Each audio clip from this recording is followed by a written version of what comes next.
You probably know that African Americans were forced to attend segregated schools. But did you know that public schools also denied access to Asian Americans, Native Americans, and Mexican Americans? Public schools in California barred Chinese American students from attending until 1885. The federal government forced Native Americans to attend segregated boarding schools well into the 20th century. These schools were designed to assimilate Native Americans into Anglo culture and society. California and Texas segregated Mexican American students into inferior schools. Schools for Mexican American children were designed to Americanize them. In these segregated schools, children were punished for speaking Spanish, and girls were taught home economics so that they could work as maids in the homes of Anglos. In the 1930s and 1940s, Mexican Americans in Texas and California fought back against these separate and inferior schools. In Texas, the League of United Latin American Citizens, or LULAC, led the protests. The first case brought by LULAC was Salvatierra versus the Del Rio Independent School District in 1930. LULAC lost that case as the court decided that segregation was justified. It was not until 1947 that a federal circuit court in California ruled in Mendez versus Westminster that the segregation of children of Mexican descent was unconstitutional. This case began after Gonzalo Mendez, a Mexican American, and his Puerto Rican wife, Felicitas, tried to enroll their 3 children in the 17th Street Elementary School in 1944.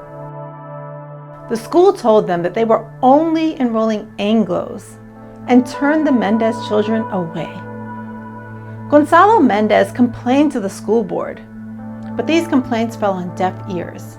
In 1945, he and 5,000 other people filed suit against several Orange County school districts. In 1947, the circuit court ruled that segregation based on Spanish surname was unconstitutional. The Mendez case was an important forerunner to the landmark 1954 Supreme Court decision in the case of Brown versus Board of Education.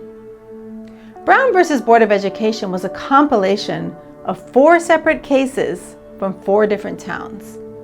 It involved 2 rural communities, Clarendon County, South Carolina, and Prince Edward County, Virginia, and 2 urban districts, Topeka, Kansas, and Wilmington, Delaware. African Americans in each of these communities argued that the schooling their children received in segregated schools was inferior to the schooling white children received. These families took their complaints to court and won their case. In 1954, the Supreme Court decided that state laws establishing separate public schools for Black and white students were unconstitutional. The rulings in Mendez versus Westminster and Brown versus Board of Education were only the beginning of a long process of school desegregation. One of the counties involved in the Brown case, Prince Edward County, responded to the court decision by closing all of its public schools. The white leaders of this county were so opposed to integration that they preferred to shut down the entire school district. Their schools stayed closed for 5 years until a Supreme Court decision forced the county to reopen public schools. Today, educational institutions are no longer allowed to prevent children from attending based on their race. Nevertheless, segregation persists. In 2014, 1 in 5 white students attended a school where more than 90% of students were also white. 1 in 6 Black students attended a school where more than 90% of students were Black. And 1 in 6 Latinx students attended a school that was more than 90% Latinx. We have yet to fully overcome the legacy of racial segregation in the United States.